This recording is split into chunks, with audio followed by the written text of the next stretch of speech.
Hi, so we are here today with the amazing photographer from Canada, Chris Nicholls. Hi, Chris. Nice to see you. Hey Cheryl, how are you? I'm doing good. I'm doing good.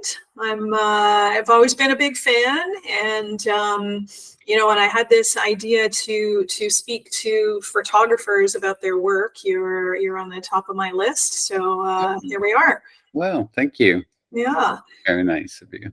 And so you said you're not living in Toronto now. You're kind of on the outskirts. Yeah, I mean, after living in Toronto for decades, and realizing that so much of my work is on location now anyway, and I just need to get to the airport. So, so we moved down to the country. My wife, Lorca, had, always had these dreams of having a big garden out in the country. And so we found this place and we made the move, and Great. no regrets. Yeah, well, living in nature is always nice and inspiring. Yeah. So give us a little heads up, like how you got started as a photographer. My grandfather ran a portrait photo studio briefly in England, in Taunton. My father was always interested in photography as well. I didn't really have any immediate interest when I was in like high school or anything, but when it came to choosing, something to do in college, it seemed like the right path, even though my father tried to talk me out of it because he wanted me to have a real job. But so you just looking, it is a tough business and it's hard to make money in it. So I think he was probably right in warning me. But I went to college in London, Ontario, just a regular community college kind of education, and then luckily I started assisting in Toronto, a fashion photographer, and I knew nothing about fashion. I wasn't really even interested. I thought I maybe wanted to photograph musicians for, CD covers or something like that. But then working as an assistant in the fashion industry, I realized how much fun it is to work collectively with a group of people. And then people started asking me to do shoots, and then went from there. Well, working on set, like doing the actual work and getting a feeling for the whole environment and how it all works is like such an important part of educating yourself as an artist, as a photographer. For sure. I mean, I still maintain that I'm not that overly interested in fashion per se, but I love the experience of working with people towards the kind of collective goal to creating something beautiful and unique, as an image. And it is really the collaborative nature of it that's very interesting to me. I always thought I wanted to be a photographer because it was something I did by myself. But when I realized how much fun it was to work with other people and to work with other creative people that all contribute something great to it, it's yeah. And then I just settled into that, and I just kept going. It's fun to be, on locations and in studios and meeting so many interesting people all the time. So yeah, it's a great business to be in. Yeah, you've done lots of beautiful fashion editorials and covers. I mean, you've been very busy. You've been the go-to photographer for a long time now. Are you still shooting fashion and editorials? I'm still shooting, and I intend to keep shooting. I'm busy. I'm thankful for, being able to still be busy and still be, requested for campaigns. And we were shooting Cindy Crawford last week, which was fun. And, we have shoots coming up in New York and LA and Montreal. So it's like it stays busy. The editorial part of it, I think I was extremely lucky to be around at a time when magazines were so, were the voice of fashion. And that allowed me to do a lot of great creative work, towards a goal, towards deadlines of the magazine deadlines, you know, the direction that the magazines wanted to go in, give us all a framework to really come together. And I think people that used to do a lot of, you know, magazine editorials and cover shoots, we all miss that very much, because now, though we can all self-publish, there isn't the same sense of the importance of that, I think. Yeah. So it is fun to obviously be able to post everything, you know, at creative work all the time. But there definitely was something special about working for magazines that I do miss. Yeah. Yeah, well, you know, it's something that we've been talking about for a decade, right? Our magazine's dying, what's happening, you know, things have definitely changed and everything's moved to digital. But, you know, anyone that I talk to just always says they like a good, tangible magazine, you know, and yeah, they like it, but it's like, where are they? There are no tangible magazines. I mean, and even people in the industry who are the, you know, real advocates of magazine work kind of still now admit that they haven't bought a magazine in years, you know. So yeah, I'm in the same boat. Like, so my background's fashion design, and I used to be a magazine junkie for like the longest time. I would go and buy, you know, $150 worth of magazines probably every month, right? And they would stack up, and I'd have a whole bookcase full of them. And then I moved a few times, and the movers were like, "What the hell is this?" Are these heavy boxes that you don't even look at, right? So then one day on a move, I just went, okay, I've just gotta get rid of it. And I did a very sad big dump. I didn't even look at what I was throwing out. I saved the good ones, but I just kind of, I had to throw them all out because it ends up taking up too much space. However, I did save a bunch of tear sheets. So I'm super happy I've got like tear sheets from the 90s in like binders, you know? It's hard for me too. I mean, again, you know, I contributed, you know, hundreds and hundreds of, you know, fashion shoots and editorial shoots. And those magazines, even keeping a single copy of something where I shot the cover and, you know, an 8-page editorial inside, I still now am at a point of like, do I really need to keep that even? Like, can I just keep on keeping it? Because it's a huge volume of magazines. I mean, it's you know. Yeah, I hear you. Well, you know, I have like a studio where I would just plaster the walls with tear sheets, right? Just have just one big studio room that the wallpaper is all your work. Like that would be super cool. I mean, it's an interesting exercise to pull out one of those magazines, and I firmly believe that there's just as good, or you know, art and photography being created now as there was then. I don't want to romanticize the past and say it was better then, because it wasn't. I mean, there has always been good work being made, and it's the same with music and everything else. There's great music being made right now. There's great photography being made now, even, you know, arguably better because it's in the hands of more people. But when you turn and open a well-printed magazine or a book and look at an image at that size and are able to spend the time with it like that, I think there is a realization that that is a better format at looking at pictures than, you know. Right. Yeah. It's just and it's like there's actually like a bit of a realization of like, wow, that really was good. I mean, that was good. That's a great way. Looking at it quickly on a screen is very convenient, but it's not the ultimate way to look at those images. Yeah. And I think the magazine is.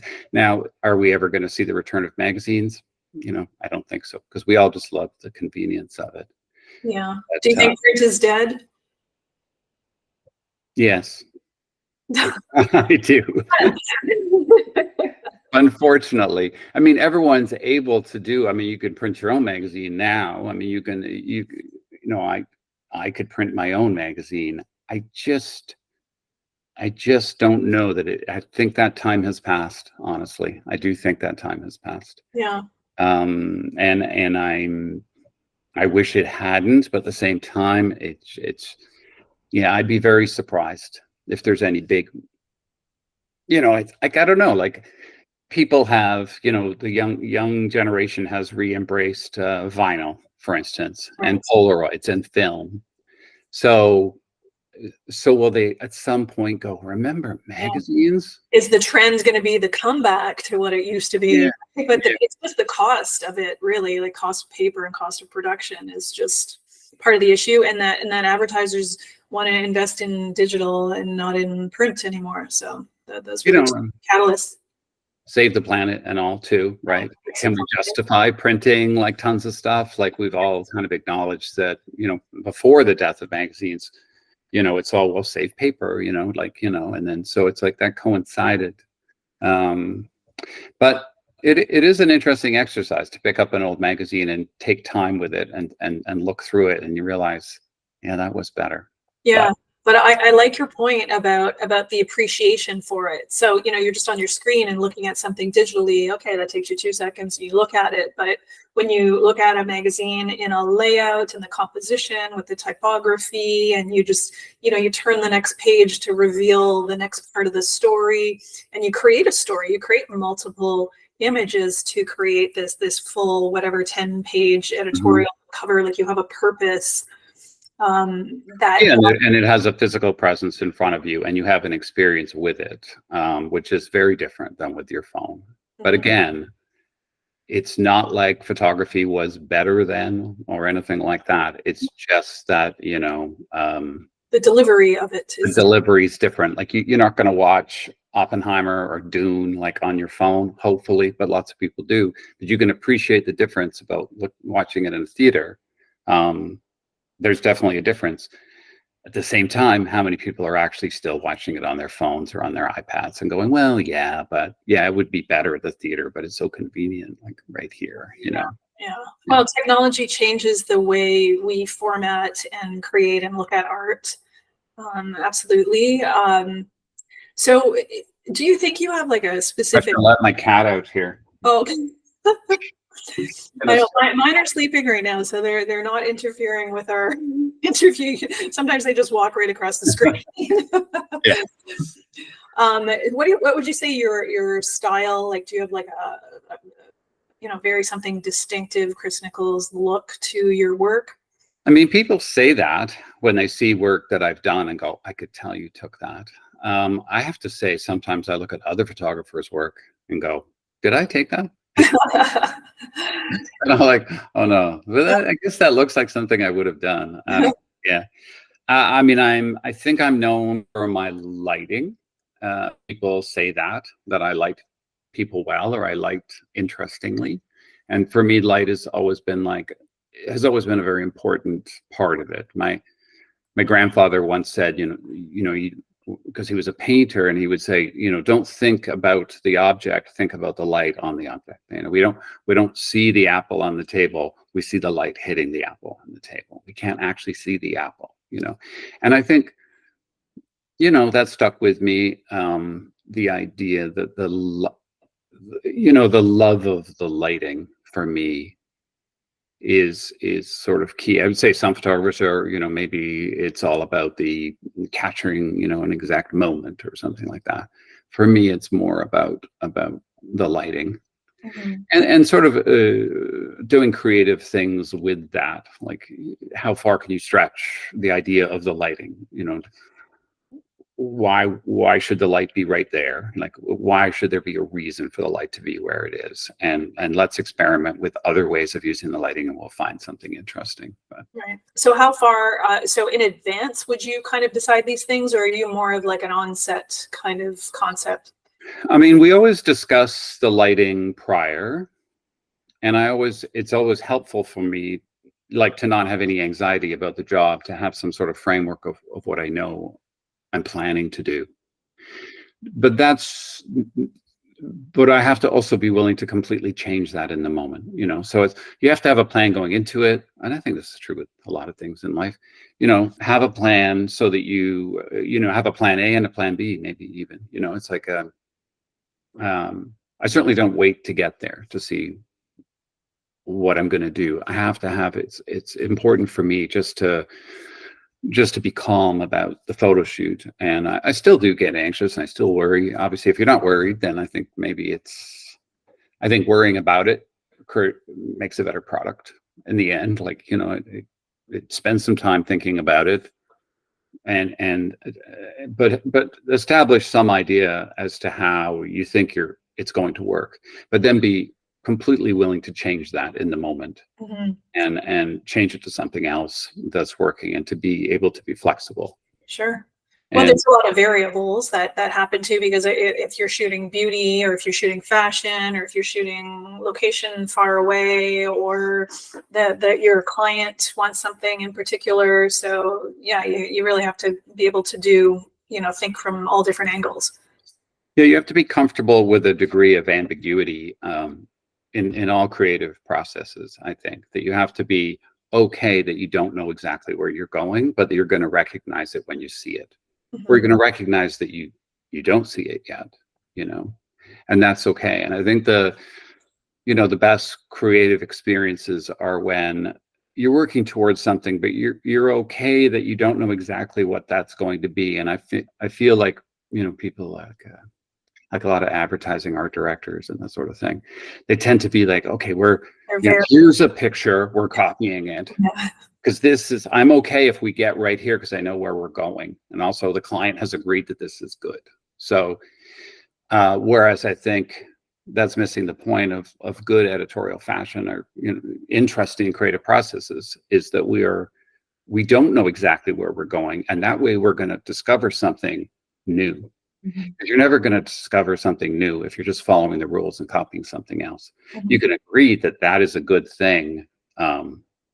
Also, you know, we can all look at pictures and say we can all appreciate on this mood board that this work is really good for various reasons. And now when makeup artists look at it, they'll be like, yes, because the makeup is a certain way. And hair people will be like, yeah, because that hair is great. And the photographer will be going, yeah, because of the lighting and the composition and the angles and all that. So we're all coming at it from a slightly different angle. But if we can all appreciate that we all know that that is good, let's create something like that, but let's not create that exactly. Yeah. So when you shoot, are you generally shooting with the same team, or you try and, you have your usuals that, everyone's just bang on so good, you work jive so well together, you've worked together for years. I mean, you can't always call those shots, but I think generally if you have the opportunity, you probably do. We always like to work within a comfort level of a team that we all know we can trust. Mhm. At the same time, if there's opportunities to work with people, for instance, the model changes a lot, Mhm. whereas the hair and makeup and styling, the photographers tend to stay together as a team. So you're throwing one variable in there. We don't know exactly how this model is going to be, but that's interesting. Like there always has to be some degree of challenge to it and some degree of change to it. I wouldn't want to work with the same model and the same hair and makeup and the same stylist all the time, because you're going to end up just like producing the same result. So mixing it up a bit, and that's the same with using different artists. It's fun and exciting to work with new people and to not be but it's definitely more comfortable to work with the same people. Yeah. But it doesn't get too comfortable, and it's like you're not even doing anything good anymore. Yeah. So Yeah, well, and it's so important to have the team, the five key players, the photographer, the hair, the makeup, the model, and the stylist, and then the other people on set as well, of course. But like those key people are so important for putting together this final look. and a great art director also. I don't want to exclude an art director, because very often the art director does have the overall vision for the shoot, and then that gives us a framework to work within. And because otherwise we're shooting off in all different directions, like so it is nice when a creative director or an art director kind of says, well, this is what I want it to feel like, and then we all go, oh yeah, okay, I know what I'm going to do within that framework. Mhm. Because I think we all do need some framework, because the best creative people can be creative in all directions, and then so it's good to. Yeah, well, you have to be prepared in advance. I mean, I've done hundreds of shoots myself, and I love Pinterest for that, because that's a great storyboarding Yeah. place. Because I don't have tear sheets anymore, because we used to do those too, right? Yeah. But yeah, and it's an easy way to digitally share your concepts and ideas and add to the storyboard. And then when you get there, you're like, okay, you've got this awesome start and a really good concept from the get-go. Yeah, and sometimes, you have to know what you want to take from that, because in some cases there's just a general agreement that those are good photos, but we're obviously not doing that. I remember working with an art director that showed me a picture of it was a black and white photograph of a fork on a plate, and now we're doing a jewelry campaign, and he's like, I just love the feeling of this, and How can you expand on that? Like a fork on well, a that has to be, so you have to be yes, and like you have to always be like, yes, I also agree that's good, but it's like, what do I take from that? Oh, so it's black and white. Oh no, it's color. And I'm like, well, it's really short depth of field, like everything's falling out of focus. He's like, yeah, but we need everything sharp, and so like in the end, right, he could almost do it himself. well, we're just saying, we like this picture, and I don't know. In those instances, I just kind of say, okay, I know what you mean. I know what you mean. You want good photographs to make you feel like something. You want to feel like something when you look at the picture. It can't be just matter of fact. It has to evoke a feeling. Yeah. And so when you're shooting on set and you look at something, do you think about post? Okay, like I know this is the look, but in post, I'm going to do this and this and this. I mean, yes and no.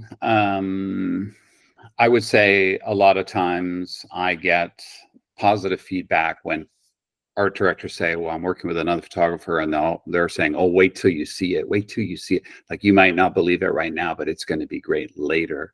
And we try and make it great on set, like fix it on set, make it right so that everyone is oohing and ahhing. And then you've just got a very short step to making it, the final veneer of greatness or whatever you're trying to do.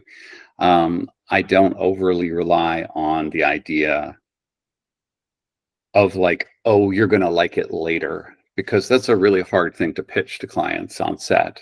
And everyone wants to feel great. Everyone wants to look at it and say, oh my God, this is great. Like, you don't have to, it already looks retouched, like it's already great, So that's what we try to do. We try and show the client on set exactly what it's going to feel like in the end, and not rely.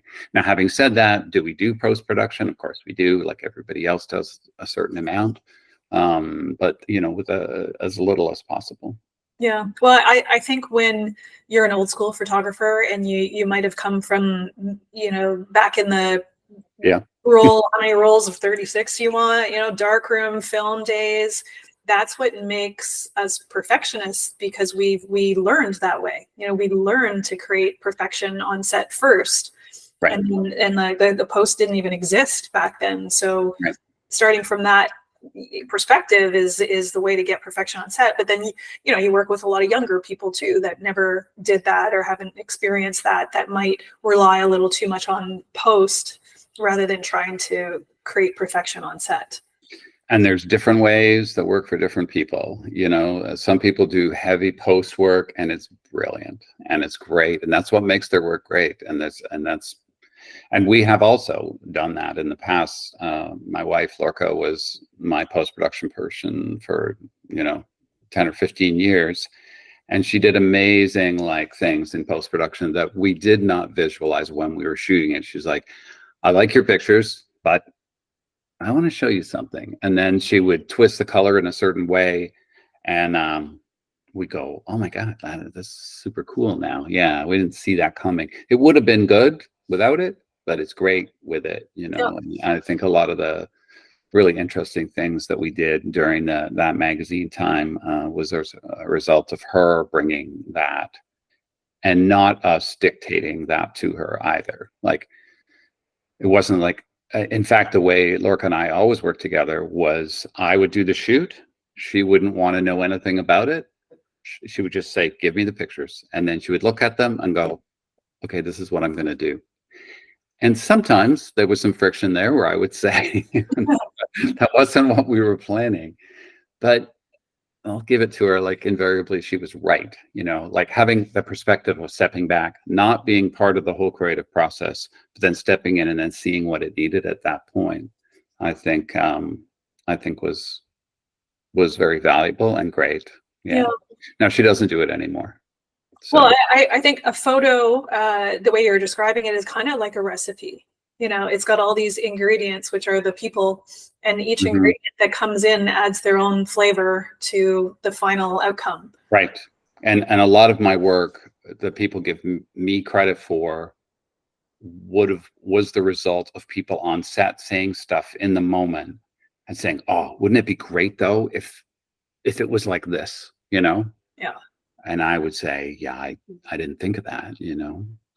We did a shoot for Dress to Kill magazine down in the desert, and it was Harriet, and she was wearing like a beautiful Gucci dress, and she had a helmet on. And Carrie Tobin, the stylist, said, "I just see her walking down the road like she's hitchhiking in the desert, you And know, it's glowing. The and it's glowing in the helmet." And view. I had decided prior to that that none of the pictures were going to show any human environment because it was supposed to be sort of like life on Mars. That there wasn't going to be anything other than her and this weird landscape. To put her on a road, that was something that I decided we were not going to do. That it was going to feel more. Um, but he said it, and then I mulled it over, and I was like, yeah, that actually is great. It turns out to be probably the best picture of that entire series, Yeah. and it was a direct result of his comments. And so, you know, we all have to be open-minded. You know, the hair and makeup people have to be open-minded when we, you know, when the model arrives on set, and we go, you know, the lip doesn't quite work, or do you think, or you Yeah. know, does it? And then we all kind of contribute to that conversation. And the best teams are the people that work together in that moment and are collaborative and go. And sometimes the makeup artist might say, no, like, let's take some shots with this lip because I really think it's correct. You know, I think this is the color that it should be. And then we work with it for a few minutes, and then everyone kind of gets on board. And we're like, oh yeah. Right. And And you that's work. just the benefit of digital now versus what it was in the Right. past, because we see it right away. And it's like, okay, you do a few takes and you say yes or no, and you just move forward quickly. So you get the shot for sure because you're seeing it on the screen. And that's huge. Mhm. Yeah, to be able to know you're getting it and to see you're getting it, and also to hear the crew looking at the monitor and Going, going, oh, gorgeous, oh my God, it's amazing. Like, you know, how lucky am I? And you know, I'll say the same thing to the model very often. You know, we look at each other and go, wow, we're doing a good job. You know, it's like, how lucky are we that we're doing a job that we have like a cheering team, yeah. you know? Which is Well, crazy. Imagine if you worked at a bank and then it was like, yeah, yes, that was a great deposit. excellent, excellent. You're doing such a good job. Yeah. No, and it's so important to have good vibes on set, especially for the model, right? To really get into the whole feeling of being on set and your rapport. I mean, obviously you've probably worked with a lot of the same models over and over for all these years, but when you work with someone new, how do you like just loosen up the set? Like, what do you do to get things rolling and make Yeah, it comfortable? I would say when I first started, I didn't have that skill at all, and that I actually was so lost in my own thoughts about the photograph and how it was turning out that I would say stupid things like, "Oh, that doesn't look good when you do that," or "Oh, that looks Yeah, weird." yeah, Yeah, no, yeah. you don't look good. You're Yeah. not looking good at the As moment. soon You as know, you say all those kind of things that that, you just obviously should never say. yeah. So if I'm working with like someone I've worked with a lot, I feel like I can still get away with comments like that because we know we're both working towards something that we're going to find it. A professional And comment. It's not like a dig. It's just like, no, but I have to be aware, and I'm not always that good at it. Honestly, I'm not. I hear other people on set being incredibly positive and bringing, really bringing that, yes, and, like, yes, that's great. And we're going to take it further. We're going to do more here. This is great. And sometimes I fall a little flat, lost in my own thoughts about the lighting or yeah, we're, what am so I doing wrong is what I'm always thinking. I'm not thinking, what are they doing wrong? I'm thinking, what am I doing wrong? But a new model, like when we used to shoot film, I used to not put film in the camera when it was someone who was brand new or someone I hadn't worked with who I could see was a little nervous. And we would burn through a couple of fake rolls of film really fast. and just go, yes, yes, yes, great, gorgeous. Oh my Right. God, you got it. That was perfect. Right. Give me another roll.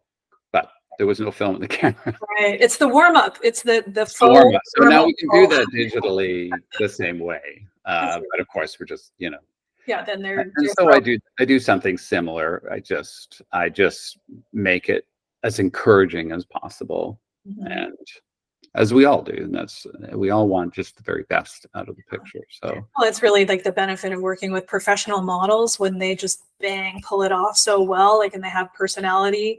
I mean, it's amazing too what we think that someone might be great, but maybe they're a bit of a deer in headlights, or yeah, the ones that you're like, well, she's sort of pretty. I don't know. She kind of looks a bit unique and different, but then on right. set, they're like, wow, they just turn it on and they're just amazing. Yeah, and vice versa too. I don't always. Sometimes there's something that we all look at each other and go, "Yeah, I don't know. This model's really working out." But by the end of the shoot, you're like, "Okay, no, now I really get it. I can see the angles. I can see." And and then we love them and then bring them back the next time. Yeah, Yeah, I mean, they're just people. They're just people with the same. Everyone's like models, or like they're like some kind of superhuman. Let's let's just remember that they're just regular people with insecurities, and even when they seem secure, they're very often projecting that. Like trying to, you know, yeah. Well, I guess you get to a certain age or moment in your career as a model where you're like, yeah, I know I can pull this off. I'm not worried at all. I'm super confident. mhm. Sometimes you're going to shoot with younger or new models, fresh models that are still getting their model legs. Yeah, and it just makes sense to just be as encouraging as possible in all situations to get, the very best out of anybody you're photographing. For Yeah. sure. So is there ever was there ever like a memorable kind of crazy moment or just something that really comes to mind when this is like a really unique shoot or something went wrong but you were able to come back and save it or anything like that? Well, we always get the shot in the end. Yeah. So, I mean, yeah, I think the shoots that are the most interesting are the ones that have a certain amount of drama, or there's a lot at stake, or there's either a lot at stake because because the creative offers so much. Like this could be so good. Like let's not like drop this. This is so good. Um, and or bad weather, and there's a lot of things that can go wrong on a shoot. And when people ask me about memorable shoots, I tend to remember the ones where things go wrong, uh, because those are the ones with a lot of anxiety. But you're always happy in the end that it worked out. Mhm. um, I do get asked this question a lot, and then I tend to answer with the same answer. We did do a shoot with a tiger once with Kim Cloutier, and that was very exciting to She's still be alive, right? a live tiger. Yeah, and Yeah. Kim didn't know that she knew she was doing a shoot at a zoo, Okay. and oh, that sounds interesting. And we'd worked together a bunch of times. She trusted the crew, but our idea was to actually to get her to interact with the animals, and that was the premise of the shoot for Dress to Kill. And so it was like Sabrina Rinaldi and Carrie Tobin and myself for Dress to Kill and Kim. And when she arrived there, we're like, no, you're going to be standing right next to the tiger. And she had said afterwards, she goes, if you had asked me if I would do that prior to the shoot, I would have absolutely not done it. Plus, knowing what it's like now to stand beside a tiger that sitting down was as tall as she was standing, like when it was just kind of like with his head up. And And so this was in like the it was pen. in a in a kind of a zoo just outside of Oshawa. We had found I'd watched a movie called Life of Pi, and Yes, I love that there movie. was a tiger, Richard Parker, and at the very end of the movie, it said Richard Parker provided by the Bowmanville Zoo, which was a zoo just outside of Oshawa. And so Really? I called him up. I was like, "Can we do a photo shoot with that?"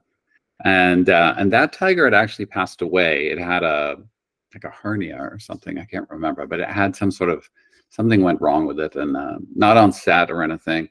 And they actually used two different tigers for Life of Pi. They used one when the tiger needed to look really angry, and one when it needed to look kind of happy.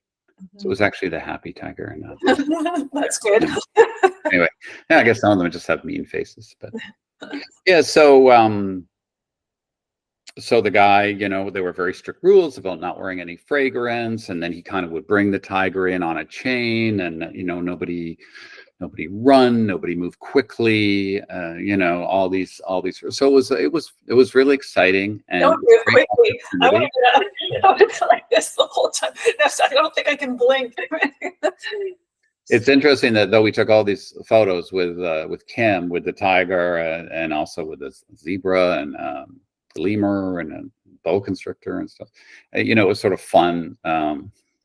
I mean, I'm basically against zoos, so I guess there is that other issue that, and eventually that zoo got closed down because it wasn't being run properly. So, you know, I don't know. Yeah, well, that's the animals all went to like nice places, nice, I don't know, rescue places or something. I don't know. But yeah, Kim said she, you know, it was the most exciting shoot she'd ever done, and she would never have done it if she, you know, she'd known about it. Yeah. And the tiger took a little swat at her at one point. She was wearing a Chanel feather dress, and we hadn't really connected. Oh, feathers! Cats love things like feathers, that. Yeah, and it would. He was feeding it like balls of meat, like the size of like grapefruits, and it would chew it, you know, and then kind of look around, and then all of a sudden it would just like look at her. Oh no! And then he'd get the meat in there again. Yeah. Oh yeah. So that was, kind of frightening. And I think it's telling that nobody else on set took any pictures with the tiger, because we were just really glad when it left. Yeah.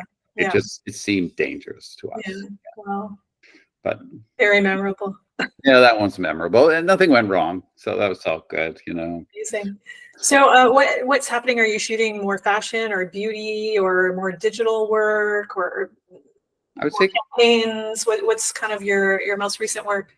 I mean, campaigns, we focus more on location shoot. I mean, we still have studio shoots. I mean, I'm good at lighting in studio, and for years I think that was more what I was known for, is the studio lighting. But because e-com now has taken away so much of that work, and even the e-com photographers are doing little capsules where they're doing a bit more creative, like studio work within the context or the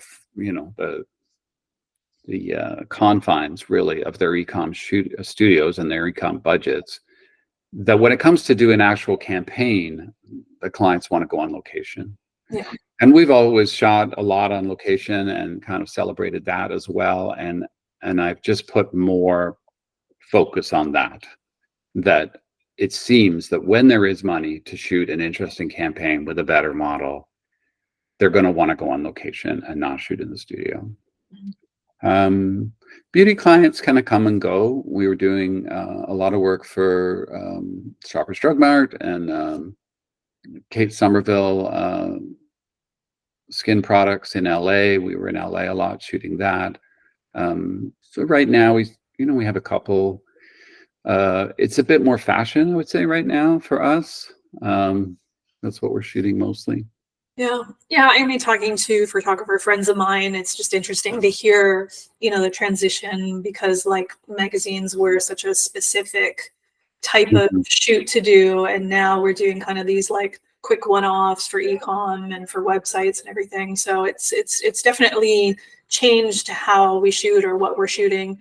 A lot of brands also do their own things too. Yes. They get a little studio box if it's for products, and it's like propped out, and you can do it yourself now. The iPhone creates some pretty incredible images, and we could do some pretty amazing things. Like, do you always shoot with a camera? Do you use any, or like, are you shooting film? I mean, we do a little video with the iPhone for behind the scenes, but we don't shoot with the iPhone. I mean, we could definitely for the kind of usage that people need. I still think that it makes more sense to use a professional camera to get the results that we want. But a lot of good work is being done on an iPhone, sure. It's really cool to see those. You see like the billboards for the iPhone 15, and it's like a billboard. You know, the resolution is insanity. I mean, I remember back in the day when the digital cameras first came out, and I was shooting with someone with a digital, and he's like, "We can make a billboard out of this." Like that's how sharp it is, and it's like just revolutionized the whole industry. I mean, a billboard. It's a bit of a billboards are to be viewed far away. To make a very large print that you need to stand up close to, or a video or some kind of image that, let's say it's an in-store experience where you're right at point of sale and you need something very clear. I mean, that's where I still think the iPhone would fall short. Yeah. But in a lot of applications, it's totally fine, and it's frustrating. It's frustrating. I think that in celebration of photography, like I love photography and I love image making, so we have to kind of celebrate the fact that now this image making capability is in the hands of so many more people. We're getting, tons of interesting imagery from so many diverse voices and so many diverse experiences, and I think that's invaluable. In the past, cameras were very much, they're almost like scientific instruments. They had to learn how to use them, and then it was in the hands of very few people. So I think like there's certainly, I celebrate the democratization of like photography and the amount of imagery that there is available.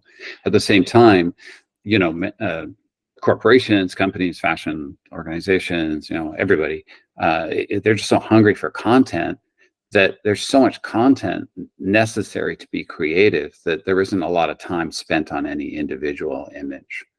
And I do miss that the kind of the refinement of an image for a campaign that was going to maybe stay up for a season, rather than a campaign that lasts 1 week, and then we move on to the second part of the campaign, different imagery, third part, whatever. 3 weeks later, we're into a new campaign, and it's like we're into 52 seasons of the year rather than 4. But I can see it from we're just consuming imagery at such a pace that people have no choice but to just create so much content. And now we look at images like this. Like, 5 seconds. Yeah. And even if it's great, even if it's a great image, you're like, oh, I love that. Great. Yeah. Next. Like that's as long as it's held your attention. And you might go back to it, or you might make a comment on it and say, oh my God, that was beautiful or something.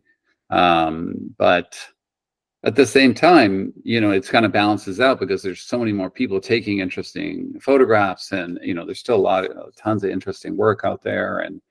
But as a commercial enterprise, it's definitely working against me.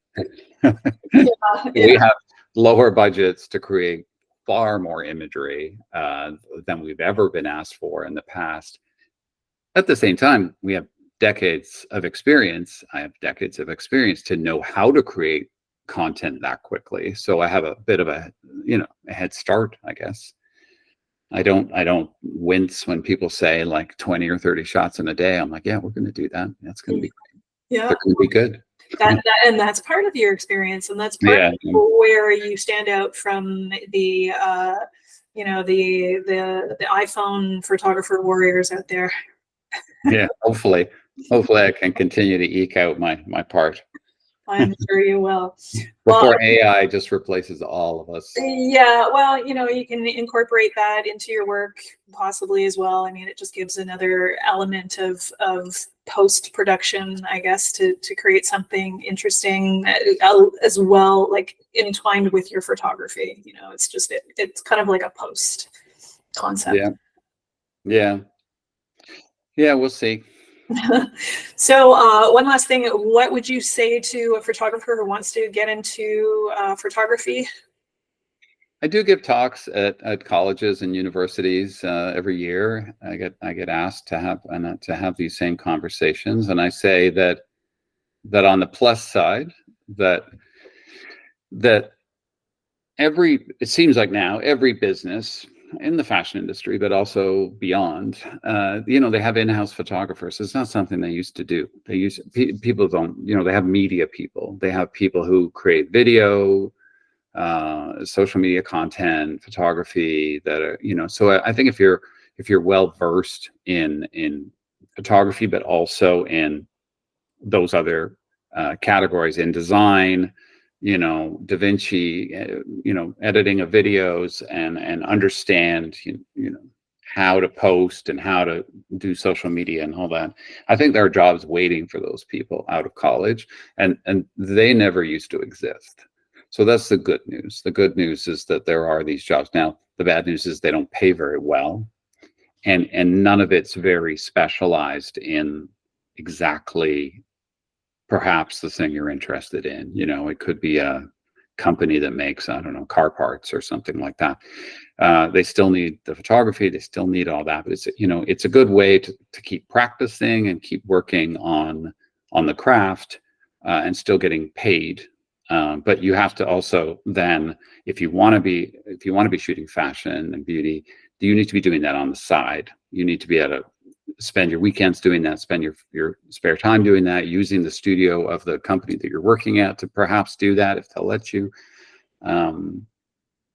It's not an easy business, and there are not a lot of opportunities within it, is what I would say. Yeah.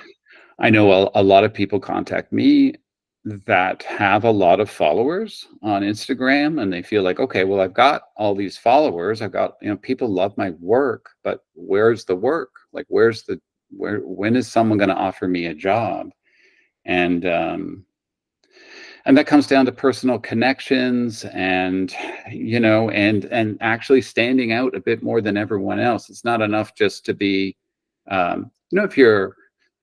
if you study to be an electrician or a plumber, you could be an excellent, plumber, electrician. But there's only, once you really understand how to do it, how to work with that equipment, you've got a job, and you've got a guaranteed job.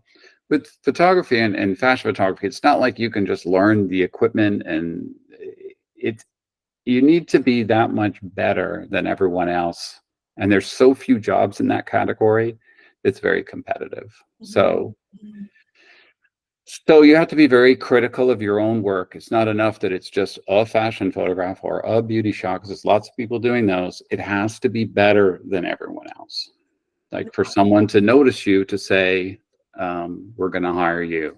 Like, there's something special going on there. It's not just good. It needs to be great. It needs to be better than that. It needs to give people a feeling of like, oh, you're capturing something there that's beyond what most people do. Yes, I agree. Well, it takes some time and some experience to create your own style and your own vibe, and to Right. stand out, and to market yourself, and to make contacts, and to connect Takes with years. brands and fashion. Yeah, for sure. It's not an overnight thing.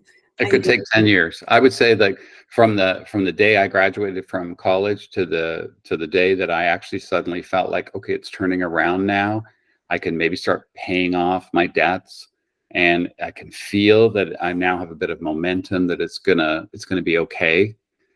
Yeah, maybe 8 to 10 years being of both assisting and just being as prolific as possible, and just shooting every opportunity, shooting every time someone's like, do you want to do a shoot? You're like, yes, I want to do a shoot. Yeah. Like, not sitting back and waiting for the money to come, because you never really know where that's going to come from or who it's going to come from. And very often the people that are going to hire these beginning photographers are also beginning in their own careers as well. Sure. And so they're young, and they don't have the authority yet within their own businesses and companies to hire who they want to hire even. And that could take a while. It could take a while to, Yeah, I hear you 100%. Well, I want to say thank you so much All right, for you're welcome. the informative and fun chat. I swear I could talk for like a couple hours about this stuff. I got like a million more questions. But I just want to, can you just tell us where to find you?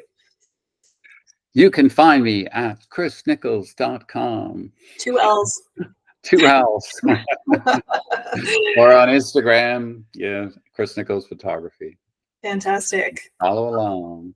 No, I love it. I love it. Well, thanks for chatting. And again, I'm so nice to reconnect with you. And I hope you have a great day. And we'll be seeing you on Beauty Hub magazine. Great. Looking forward to it. Thank you. Thanks, Chris.